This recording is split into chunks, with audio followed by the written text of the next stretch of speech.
26 मार्च 2026. दैनिक चालू घडामोडी bye MPSC जागरण. आजचे महत्त्वाचे प्रश्न. प्रश्न 1. नुकताच जागतिक क्षयरोग दिन कधी साजरा करण्यात आला आहे? याचे अचूक उत्तर आहे पर्याय बी, मार्च 24. स्पष्टीकरण. नुकताच जागतिक क्षयरोग दिन 24 मार्च 2026 रोजी साजरा करण्यात आला आहे. हा दिवस दरवर्षी मार्च 24 रोजीच साजरा केला जातो. महत्त्व. टीबीच्या जीवाणूच्या शोधाच्या स्मरणार्थ या गंभीर आजाराबद्दल जागतिक जागरूकता वाढवण्यासाठी आणि हा आजार पूर्णपणे समाप्त करण्याच्या प्रयत्नांना गती देण्यासाठी हा दिवस समर्पित आहे. वर्ष 2026 ची theme yes we can end TB ही आहे. म्हणजेच टीबी नष्ट करणे शक्य आहे असा खंबीर संदेश ही थीम देते. प्रश्न 2. नुकतेच बिमस्टेक युवा वारसा आणि शाश्वत विकास सखोल अभ्यास कार्यक्रमाचे आयोजन कोणत्या राज्यात करण्यात आले आहे? याचे अचूक उत्तर आहे पर्याय सी, मध्य प्रदेश. स्पष्टीकरण. नुकतेच बिमस्टेक युवा वारसा आणि शाश्वत विकास सखोल अभ्यास कार्यक्रम 2026 चे आयोजन मध्य प्रदेश मध्ये करण्यात आले आहे. या कार्यक्रमाचे आयोजन 17 ते 23 मार्च 2026 या कालावधीत राज्यातील भोपाळ आणि पाचमढी येथे करण्यात आले. भारत सरकारच्या परराष्ट्र मंत्रालयाद्वारे आयोजित हा कार्यक्रम पंतप्रधानांच्या मिशन लाईफ उपक्रमाच्या अनुषंगाने होता. यामध्ये बांगलादेश, भूतान, भारत, म्यानमार, नेपाळ, श्रीलंका आणि थायलंड या देशांमधील सुमारे 80 युवा प्रतिनिधींनी सहभाग घेतला. मध्य प्रदेश राज्याची माहिती. राजधानी भोपाळ. मुख्यमंत्री डॉक्टर मोहन यादव. राज्यपाल मंगूभाई सी पटेल. येथे लोकसभा 29, राज्यसभा 11 आणि विधानसभा 230 जागा आहेत. आता पाहू मध्य प्रदेशशी संबंधित इतर चालू घडामोडी. नागरी विमान वाहतूक मंत्री राममोहन नायडू यांनी मध्य प्रदेशातून फेअर से फुर्सत योजना सुरू केली. बोत्सवाना येथून आणलेले 9 चित्ते भारतातील कुनो नॅशनल पार्कमध्ये सोडण्यात आले. राष्ट्रीय कडधान्य क्रांतीची सुरुवात मध्य प्रदेशातून करण्यात आली. मध्य प्रदेशने 2026 हे वर्ष कृषी वर्ष म्हणून घोषित केले. भारतीय सैन्याने मध्य प्रदेशात पहिली पूर्णतः कार्यान्वित क्वांटम लॅब स्थापन केली.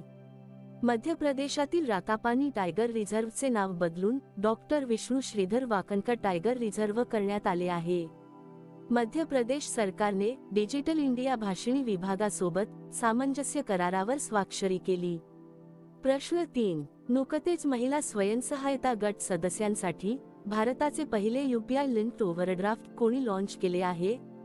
याचे अचूक उत्तर आहे पर्याय बी, बँक ऑफ बडोदा. स्पष्टीकरण. मार्च 2026 मध्ये बँक ऑफ बडोदाने महिला स्वयंसहायता गट सदस्यांसाठी भारताचे पहिले UPI लिंक्ड ओव्हरड्राफ्ट किंवा UPI वर क्रेडिट लाईन सुविधा लॉन्च केली आहे. ही एक अनोखी डिजिटल सुविधा असून प्रधानमंत्री जन धन योजना अंतर्गत पडताळणी झालेल्या सदस्यांना 5,000 रुपयांपर्यंत त्वरित क्रेडिट उपलब्ध करून देते.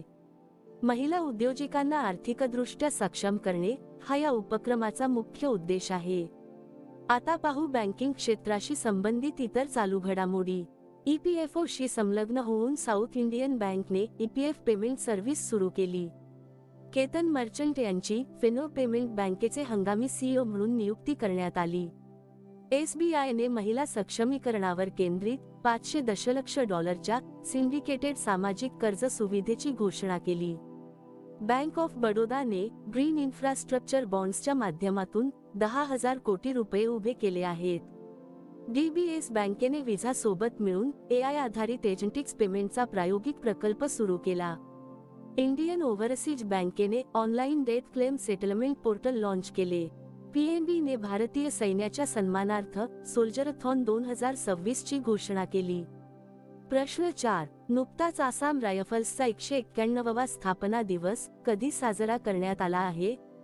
याचे अचूक उत्तर आहे पर्याय सी, मार्च 24. स्पष्टीकरण. भारतातील सर्वात जुन्या निमलष्करी दलांपैकी एक असलेल्या आसाम रायफल्सने मार्च 24 रोजी आपला 191वा स्थापना दिवस साजरा केला. या निमित्ताने आसाम रायफल्सचे महासंचालक लेफ्टनंट जनरल विकास लखेरा यांनी शिलाँग येथील युद्ध स्मारकावर श्रद्धांजली अर्पण केली. प्रश्न 5. नुकतेच आंतरराष्ट्रीय चित्रपट महोत्सवाचे आयोजन कोठे सुरू झाले आहे? याचे अचूक उत्तर आहे पर्याय डी, नवी दिल्ली. स्पष्टीकरण. आंतरराष्ट्रीय चित्रपट महोत्सवाचे आयोजन नवी दिल्ली येथे सुरू झाले आहे. यामध्ये 47 देशांतील 140हून अधिक चित्रपट राजधानीतील विविध ठिकाणी दाखवले जातील. या महोत्सवात विनामूल्य सार्वजनिक प्रदर्शने आणि विविध सांस्कृतिक कार्यक्रम आयोजित केले जाणार आहेत. प्रश्न 6. नुकत्याच प्रसिद्ध झालेल्या वर्ल्ड एअर क्वालिटी रिपोर्ट 2025 नुसार जगातील सर्वात प्रदूषित देश कोणता ठरला आहे? याचे अचूक उत्तर आहे पर्याय बी, पाकिस्तान. स्पष्टीकरण. स्विस संस्था IQAir द्वारे प्रसिद्ध करण्यात आलेल्या वर्ल्ड एअर क्वालिटी रिपोर्ट 2025 नुसार सलग दुसऱ्या वर्षी पाकिस्तान जगातील सर्वात प्रदूषित देश ठरला आहे.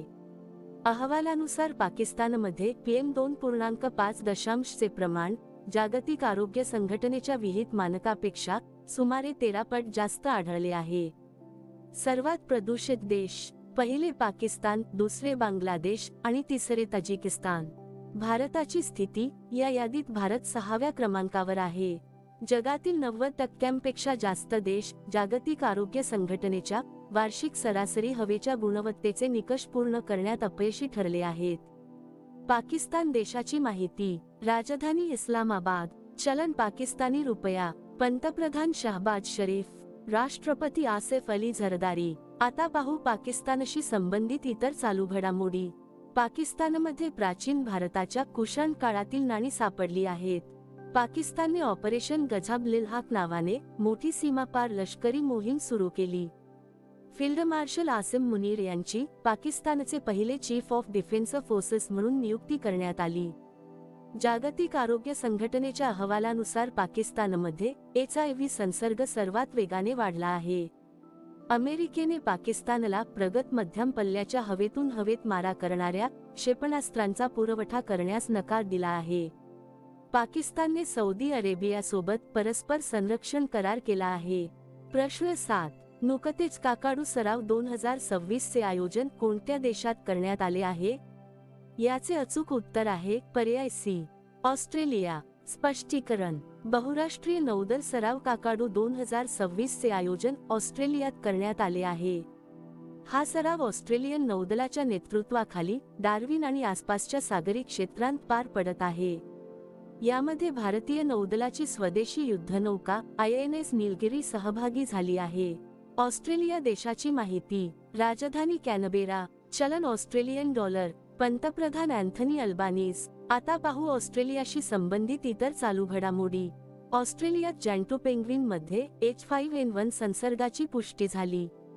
एलिस पेरी 350 आंतरराष्ट्रीय सामने खेळणारी ऑस्ट्रेलियाची पहिली महिला क्रिकेटपटू ठरली. ऑस्ट्रेलियातील फिंके नदीला जगातील सर्वात जुनी वाहती नदी म्हणून मान्यता मिळाली. ऑस्ट्रेलियाची महिला क्रिकेटपटू एलिसा हेली हिने आंतरराष्ट्रीय क्रिकेटच्या सर्व प्रकारांतून निवृत्तीची घोषणा केली. ऑस्ट्रेलियाने डिसेंबर 21 हा दिवस चिंतन दिवस म्हणून घोषित केला.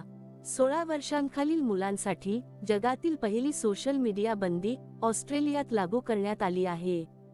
प्रश्न 8. नुकतेच इंडियन ओपन 2026 स्क्वॅश स्पर्धेत महिला एकेरीचे जेतेपद कोणी जिंकले आहे? याचे अचूक उत्तर आहे पर्याय सी, अनहत सिंग. स्पष्टीकरण. भारताची युवा स्क्वॅश स्टार अनहत सिंग हिने मुंबईत आयोजित JSW इंडियन ओपन 2026 मध्ये महिला एकेरीचे जेतेपद पटकावले आहे. फायनलमध्ये तिने इजिप्तच्या हाना मोहताजचा 3-1 असा पराभव करून सलग दुसऱ्यांदा हे जेतेपद पटकावले. प्रश्न 9. नुकतेच कोणते राज्य 1 ट्रिलियन अर्थव्यवस्थेचे लक्ष्य गाठण्यासाठी गुंतवणूक मित्र 3.0 लॉन्च करेल? याचे अचूक उत्तर आहे पर्याय बी, उत्तर प्रदेश. स्पष्टीकरण. मुख्यमंत्री योगी आदित्यनाथ मार्च 24 रोजी लखनौमध्ये गुंतवणूक मित्र 3.0 आणि UP private business park development scheme 2025 चा शुभारंभ करतील. उत्तर प्रदेशला 1 ट्रिलियन अर्थव्यवस्था बनवण्यासाठी आणि गुंतवणुकीला प्रोत्साहन देण्यासाठी हे पाऊल उचलण्यात आले आहे. गुंतवणूक मित्र 3.0 ही प्रणाली मंजुरी प्रक्रिया जलद आणि पारदर्शक करेल.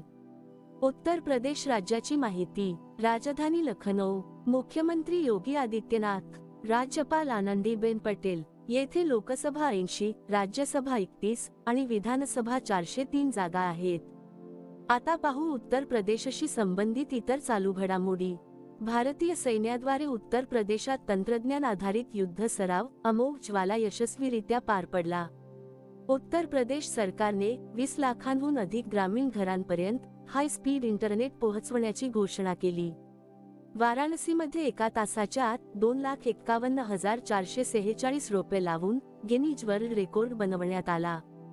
एनजीटीने उत्तर प्रदेशातील सुआव नदीला राप्ती नदीची उपनदी असल्याचा दर्जा बहाल करण्याचे निर्देश दिले. रस्ते वाहतूक मंत्रालयाच्या आकडेवारीनुसार 2024 मध्ये उत्तर प्रदेशात रस्ते अपघातात सर्वाधिक मृत्यू झाले आहेत. भारताचे पहिले नॅशनल काऊ कल्चर म्युझियम मथुरा येथे स्थापन केले जात आहे.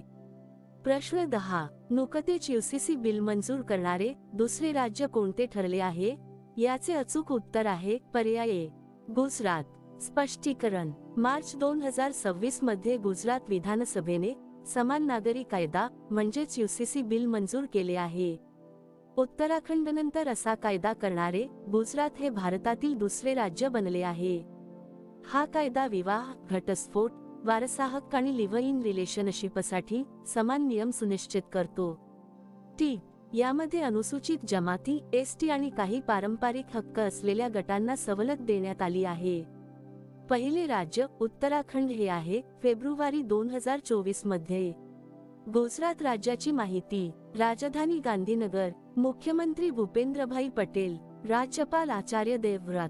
येथे लोकसभा 26, राज्यसभा 11 आणि विधानसभा 182 जागा आहेत. आता पाहू गुजरातशी संबंधित इतर चालू घडामोडी. गुजरात सरकारने विधानसभेत समान नागरी कायदा 2026 विधेयक मांडले. जनावरांना वाचवण्यासाठी गुजरात सरकारने FMD लसीकरण मोहीम सुरू केली. गुजरातने आपल्या पहिल्या साऊंडिंग रॉकेटची यशस्वी चाचणी केली. 500 गावांना नैसर्गिक शेती गावे म्हणून विकसित करण्याची घोषणा गुजरात सरकारने केली. तलाव आणि हवेच्या गुणवत्तेवर लक्ष ठेवण्यासाठी लेक अँड एअर वॉच उपक्रम सुरू करण्यात आला. महिला उद्योजकांसाठी हरस्टार्ट 5.0 हा उपक्रम सुरू केला. प्रश्न 11. नुकतेच कोणाला मानद night commander of the order of the British एम्पायरने सन्मानित करण्यात आले? याचे अचूक उत्तर आहे पर्याय सी, एन चंद्रशेखरन. स्पष्टीकरण. टाटा सन्सचे अध्यक्ष नटराजन चंद्रशेखरन यांना युनायटेड किंगडम सरकारद्वारे मानद night commander of the order of the British Empire प्रदान करण्यात आला. भारत-UK व्यापार संबंध मजबूत करण्यातील त्यांच्या योगदानाबद्दल किंग चार्ल्स यांच्या वतीने त्यांना हा बहुमान देण्यात आला. टी. फेब्रुवारी 2024 मध्ये सुनील भारती मित्तल हे हा सन्मान मिळवणारे पहिले भारतीय ठरले होते. आता पाहू इतर महत्त्वाचे पुरस्कार. स्टॉकहोम जल पुरस्कार 2026 Kaveh Madani. KISS humanitarian award 2025 Nita Ambani. Mark Linton history prize 2026 William Dalrymple. Sangeetha Kalanidhi पुरस्कार 2026 जयंती कुमारेश. साहित्य अकादमी पुरस्कार 2025 हिंदी ममता कालिया. ज्ञानपीठ सन्मान 2025 आर वैरामधू. प्रश्न 12. महिला सक्षमीकरणातील योगदानासाठी कोणाला ब्रिक्सद्वारे महिला सक्षमीकरण ट्रेलब्लेझर पुरस्कार देण्यात आला? याचे अचूक उत्तर आहे पर्याय बी, कल्पना सोरेन. स्पष्टीकरण. झारखंडमधील गांडेयच्या आमदार कल्पना सोरेन यांना BRICS CCIWE annual women summit 2026 मध्ये वुमेन एम्पायरमेंट ट्रेलब्लेझर अवॉर्डने सन्मानित करण्यात आले. आता मागील व्हिडिओतील प्रश्न. मार्च 22 रोजी कोणत्या राज्याचा 114वा स्थापना दिवस साजरा करण्यात आला? याचे अचूक उत्तर आहे पर्याय ए, बिहार. आता पाहू अत्यंत महत्त्वाचे उजळणी प्रश्न. ICC T20 वर्ल्ड कप 2026 भारताने जिंकला आहे. चापचरकूट सण मिझोराममध्ये साजरा केला गेला. गुंज 2026 युवा महोत्सव जम्मू काश्मीरमध्ये आयोजित करण्यात आला. माल्टा 2027 राष्ट्रकुल युवा खेळांचे यजमानपद भूषवेल. पंतप्रधान मोदींनी PM राहत योजना जाहीर केली. इंटरऑपरेबल क्रिमिनल जस्टिस सिस्टम लागू करण्यात उत्तराखंड प्रथम क्रमांकावर आहे. गौधाम योजना छत्तीसगडमध्ये सुरू झाली. जम्मू काश्मीरने 67 वर्षात पहिल्यांदा रणजी ट्रॉफी जिंकली. भारत अमेरिकेला कापूस उत्पादने निर्यात करणारा सर्वात मोठा देश ठरला, ज्याने चीनला मागे टाकले. इराणने फिफा वर्ल्ड कप 2026 मध्ये खेळण्यास नकार दिला. आता इतर महत्त्वाचे मुद्दे. पंकज त्रिपाठी यांची SBI जनरल इन्शुरन्सचे ब्रँड अँबेसेडर म्हणून नियुक्ती. भूमिका श्रेष्ठ नेपाळच्या पहिल्या ट्रान्सजेंडर खासदार बनल्या. तेलंगणा सरकारची इंदिरम्मा परिवार जीवन विमा योजना. चंदीगड हा भारताचा दुसरा पूर्ण साक्षर केंद्रशासित प्रदेश ठरला. उत्तराखंड सरकारने ई-स्वास्थ्य धाम पोर्टल सुरू केले. मथुआ धर्ममेळा पश्चिम बंगाल. पुंछ दोलमेलन यात्रा ओडिशा. मयंक चक्रवर्ती भारताचे 94वे ग्रँडमास्टर बनले. सूर्या मिधा सर्वात तरुण सेल्फ मेड बिलियनियर बनले. तमिळनाडू भारताचा अव्वल कापड निर्यातदार राज्य ठरला. आता तुमच्यासाठी प्रश्न. नुकताच सरहुल महोत्सव कोठे साजरा करण्यात आला आहे? दिलेल्या पर्यायातून या प्रश्नाचे अचूक उत्तर कमेंट बॉक्स मध्ये नक्की द्या. उद्या पुन्हा भेटू पुढील भागात. धन्यवाद.